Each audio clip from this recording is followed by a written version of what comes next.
YouTube, the Expert back here, and today I'm going to be answering a question that has been quite debated recently. Can an iPad replace your laptop? Well, the answer is simply yes. Yes, it can. Now, I'm going to do the cons first, then the pros.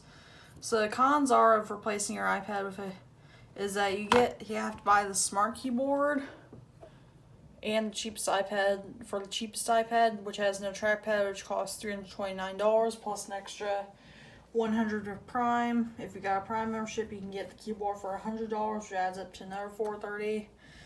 And of course, you can spend about $500 without Prime on the iPad, this iPad, and the keyboard.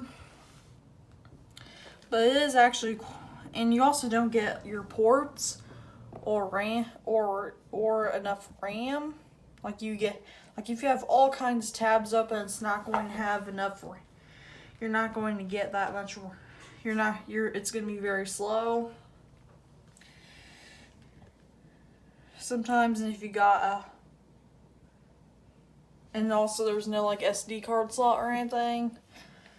But so you have to use dongles and everything. Although other than that, it's really good, like, because you can connect it to a monitor with a dongle. You can connect it to an SD card, flash drive, whatever, and it'll work just fine. And the apps on here work just fine as well. As you can tell, I have all the Google apps here for school. And you can also download Microsoft Word and Photoshop and all that stuff on here. And the Microsoft Word and such aren't that much different on iPads compared to PCs. Like, it's fine, like you don't really lose any features, and it's perfectly capable of doing zoom, and you get a really nice 1080p webcam with this, and a back camera, and a really nice screen too. And mine is also pretty fast at doing 4K editing as well, for it being 4K and being cheap. It's 7th gen, not the 8th gen, but I would highly recommend replacing your laptop with an iPad. Now, this will also last you longer as well, as this will last you as if you buy an 8th gen now, it'll last you about 4 years. So yeah, I definitely recommend replacing your laptop with an iPad.